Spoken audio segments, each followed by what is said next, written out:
नमस्कार आणि welcome to the new vlog of the Tanaya Nikhil. मी तनया तुमचं खूप मनापासून स्वागत करते आपल्या आजच्या व्लॉगमध्ये. तर आज खूप मुश्किलीने माझा नवरा मी किचनमध्ये नेलाय माझ्या कामासाठी. ॲक्च्युली मला खूप जणांनी ग्रीन ज्यूसची रेसिपी विचारली आहे, बट ती मला शेअर करता येत नव्हती कारण ती मी स्वतः करतच नाही. ते मी जेव्हा करते तेव्हा नाकात असा वास बसतो आणि मग मला ते प्यावंसं नाही वाटत.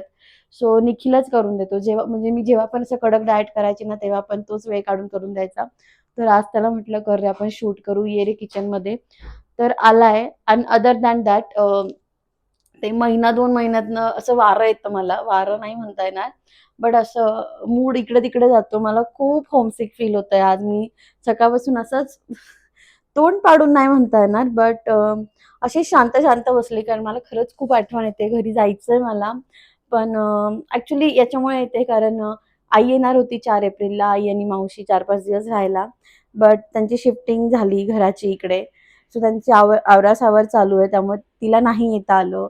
आणि मला असं वाटतंय लगेच जावं, बट तिथे सगळी धूळ वगैरे अजून त्यांची साफसफाई चालू आहे. तर मग सखीला त्रास नको व्हायला म्हणून मग मी पण नाही जाते. बट मला खूप आठवण येते. मला असं झालंय की मला जायचंय घरी. निखिल मला म्हणतोय, "झाली तुझी रडारड सुरू. आज मे बी भांडण पण होऊ शकतं आपलं तुझ्या मूडकडे बघून असं वाटतंय." तर नाही भांडणार आहे मी, बट संध्याकाळपर्यंत मूड चांगला करायचा नक्कीच प्रयत्न करेल मी. सखुडं माझं गोड झोपलंय आज आणि इकडे नवरोबा रेसिपी शूट करताना म्हणजे मी रेसिपी शूट करणार, तो जस्ट तयारी करतोय. निखिल से हाय. हाय. आणि प्लीज इथे इथपर्यंत आलाच आहात तर खाली प्लीज कमेंट करून जा माझ्या नवऱ्याला की केस कटिंग आणि दाढी पण करत जा. अ, पैसे आम्ही कॉन्ट्री काढून देऊ मी आणि तात्या, बट ते करत जा, ते कष्ट घेत जा. उगाचच आम्हाला खूप इरिटेट होतं, but he loves that. So ठीक आहे, चल. आता तर असा मूड आहे. संध्याकाळपर्यंत कसा होतोय मला माहित नाही, बट स्टे ट्यून. ब्लॉग शेवटपर्यंत बघा.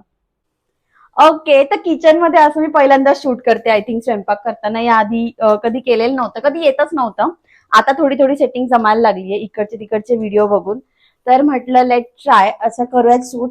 आणि छान न्यूज पण आहे माझ्याकडे. सो म्हटलं सांगूयात तुम्हाला असंच. तर तुम्ही आधीच्या क्लिपमध्ये बघितलं असाल ते माझा तेव्हाचा आवाज आणि आत्ताचा आवाज. खूप जास्त डिफरन्स आहे. आणि माझा तो असा विचित्र आवाज आईला पण जाणवला आणि मग ती अशी थोडीफार तयार झाली यायला. तिला म्हटलं खूपच आठवण वगैरे येते, जमलं तर ये. ती नाही येत. ती 5 वर्षात हार्डली एकदा किंवा दोनदा आली. 4च दिवस माझ्याकडे अशी कंटिन्यू राहायला आली आहे, नाहीतर ती नाही येत. पण तिला आता म्हटलं ये. असं पण तिचं आणि मावशीचं प्लॅनिंग होतंच, पण ते कॅन्सल झालं होतं नंतर. तर म्हटलं बघा जमत असेल तर या. तर 99% तर त्यांचं ऑलमोस्ट हो झालंय की त्या येतील म्हणून, बट 10% अजून पण, सॉरी 1% अजून पण असं आहे की बघूयात. कारण आईला गौरीला पण घरी सोडता येणार नाहीये आणि गौरी अशी कधी बाहेर राहिलेली नाहीये, बट ती म्हणते की मी राहील आत्तूकडे. सो माहित नाही, आले तर माझ्यासाठी खूप भारी होणार आहे कारण खरंच थोडं होमसिक फील होत आहे. उन्हाळा आहे, खूप जास्त बाहेर जाता येत नाहीये. निखिलचे कंटिन्यू कामं चालू आहे, त्याच्यामुळे घरात जशी फक्त मी आणि सखी असंच आम्हाला जाणवत आहे. जर आई मावशी किंवा मनू गौरी आल्यानंतर जरा असं छान वातावरण होईल. निखिल तर आम्हाला घेऊन नाही फिरू शकत, बट आम्ही आमचं आमचं फिरू थोडं घरात वगैरे. काय बाबू? तर बाबू इज टोटली बिझी. ऍक्च्युअली तिच्यासाठी खिचडी लावली मी. दुपारी तिने ज्वारीचा डोसा खाल्ला होता, तर म्हटलं आता परत तिला थालीपीठ टाईप काही नको म्हणून तिच्यासाठी खिचडी केली होती. तिने ती खाल्ली आहे, ऑलमोस्ट संपत आली आहे. मी अर्धी खाऊ घातली होती, तेवढ्यात निखिल आला कॉल संपवून. सो आता त्यांनी ती जबाबदारी घेतली आहे आणि मी मस्त आमच्यासाठी थालीपीठ लावतीये.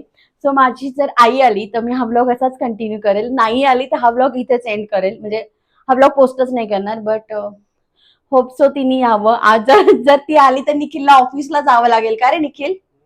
घरात खूप धुमाकूळ राहील आमचा, आणि आमचे खूप आवाज मोठमोठे आहे. But I badly want. तुम्ही मला कमेंटमध्ये सांगा तुमची आई येते का फ्रिक्वेंटली, की तुमची आई पण सेम माझ्यासारखी की जावयाच्या घरी जास्त दिवस राहू नये किंवा जावयाकडे जास्त जाऊ नये. नवीन नवीन तर माझं लग्न झालं तर मी तिला म्हणायची अगं ये, कारण की याचं इतकं ऑफिस असायचं. हा 10ला जायचा, रात्री 1ला वगैरे यायचा. असं वेगळंच काहीतरी रुटीन होतं याचं. मी आईला म्हणायची ये ग, कोण नाही, मला करमत नाही. आई म्हणायची नाही, जोपर्यंत तुझे सासरे येऊन जात नाही तोपर्यंत मी येणार नाही. आणि त्याच्यानंतर ती आलीच नाही. आता डायरेक्ट सखी झाली तेव्हा आली होती. तर आली तर मज्जा आहे. मला पण हौस आहे तिला छान छान करून खाऊ घालायची, तिची हौस मौज करायची. ती नाशिकला गेल्यावर एवढी होत नाही, कारण नाशिकला गेल्यावर खूप लवकर स्वयंपाक वगैरे होतो, तो माझा टायमिंग जुळत नाही. सो वहिनीच खाऊ घालते, काय खाऊ घालते तिकडे, किंवा आई मला खाऊ घालते. बट ती जर इथे आली तर मग मला तिची जरा मजा करायची आहे. सो त्या 1% त्यांनी इकडे तिकडे न बघता यावं. आणि थालीपीठची रेसिपी मी शूट नाही केली, कारण मी खूप घाईघाई ते पीठ वगैरे मळलं आणि सखीला पण साईड बाय साईड खाऊ घालत होती. सो ते तर नाही झालंय. बट पुढच्या वेळेस जेव्हा पण मी शूट करेल ना, म्हणजे जेव्हा पण मी बनवेल ना, तेव्हा फॉर शुअर मी शूट करेल. सो येस, बघूयात आता हा ब्लॉग कंटिन्यू होतो की आपण इथेच एंड करतोय ते.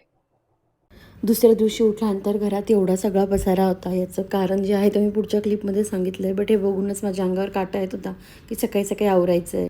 तर घरात हा एवढा सगळा पसारा आहे कारण काल रात्री मला वेळच मिळाला नाही. त्या साड्या मी परवा ब्लॉग शूट केला तेव्हाच्या आहेत, त्या मी तशाच ठेवल्या होत्या. म्हटलं कारण मला काही प्रेसला टाकायच्या होत्या, म्हटलं सॉर्ट आऊट करू.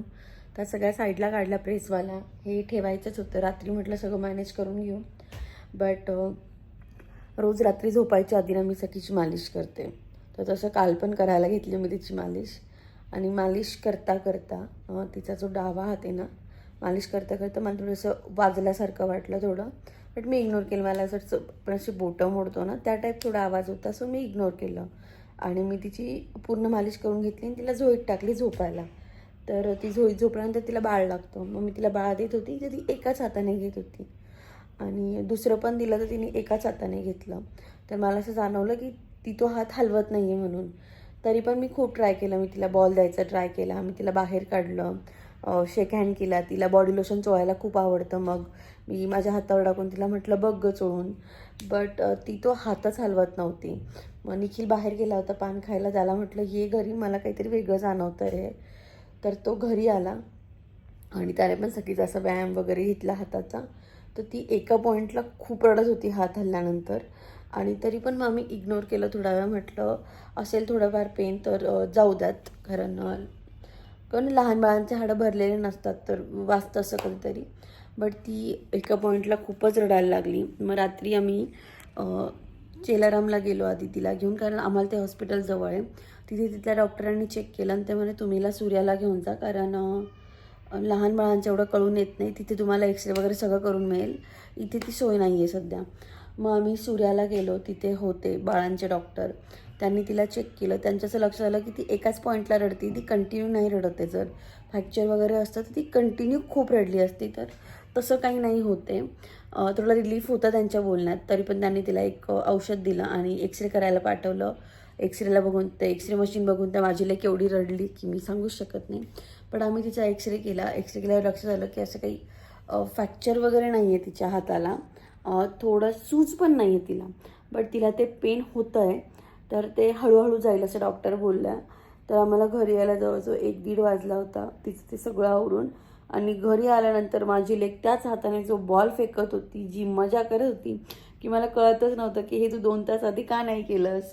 कारण दवाखान्यात जाताना माझे हाल खूप आम्हाला दोघांना असं झालं होतं की ते डिसलोकेट झालं की काय. कारण सेम गौरीसोबत झालेलं होतं. निखिल एकदा गौरीसोबत खेळत होता आणि त्याच्याकडून तिचा हात ओढला गेला, तर तिला तो हात हलवताच येत नव्हता. सो फ्रॅक्चरचं वगैरे आमच्या डोक्यात नव्हतं, पण असं वाटायचं की ते डिसलोकेट वगैरे झालं की काय. आणि त्याचं खूप पेन होतं. त्यामुळे जाताना आम्ही इतकं जास्त घाबरलेलो होतो की काही सुचत नव्हतं. मी निखिल एकमेकांशी बोललोही नाही जास्त, कारण आम्ही दोघंही आमच्या विचारात होतो.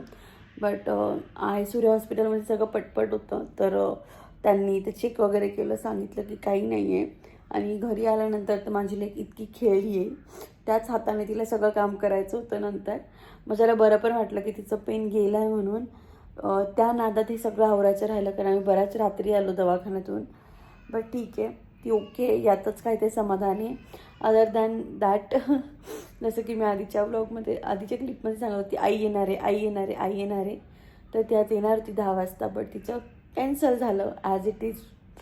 म्हणजे ते 99% कन्फर्म होतं, 1%च इकडे तिकडे होतं. बट ते 1% पण नाही झालं. कारण दादा आणि वहिनी घरी नसतात आणि घरी अजून थोडंफार काम चालू आहे. मग ते तिला लागतं. पप्पा एकटे नाही हँडल करू शकत. घरात कंटिन्यू ते माणसं असतात कामाचे. तर झाली थोडी माझी चिडचिड. पण म्हटलं ठीक आहे, आता काय करणार. त्यांना काय म्हणतात ते, जाऊ देतं, काय म्हणावं मी आईला खूप बोलते असे पण. बट ठीक आहे, मंडीला येईल असं तिने मला प्रॉमिस केलं आहे. बट मी काय असं विश्वास नाही ठेवते, कारण मला माहिती आहे परत काहीतरी रिझन निघालं की कॅन्सल व्हायला बसलं. ठीक आहे, बट माझ्याकडे आता खूप सारा पसारा आहे आवरायला. मला रात्री अशी पण खूप झोप नाही लागली, खूप लेट झोपलं होतं म्हणून. बट अभी बहुत काम करणं बाकी आहे. तर हे सगळं काम आवरते पटापट आणि हा व्लॉग इथेच संपवते. आय नो खूप जास्त काही नाही आहे, बट अपडेट देणं पण गरजेचं होतं. सो तुम्ही पण लहान बाळाची मालिश करताना काळजी घ्या. मी एवढी हेवीली नाही करत, मी अशी सॉफ्टच करते. बट आय डोंट नो काल कसं झालं ते. तर आता तिची मालिश पण नाही करायला लावली आहे 8 एक दिवस, तर ते पण थोडं साईडला ठेवते. आणि आजच्या व्लॉगमध्ये एवढंच. जर तुम्हाला आवडला असेल तर do like, share and subscribe. आणि आलाच आहात तर माझ्या आईला सांगून जा की जागं पोरीकडे म्हणून. भेटूत आपण पुढच्या व्लॉगमध्ये.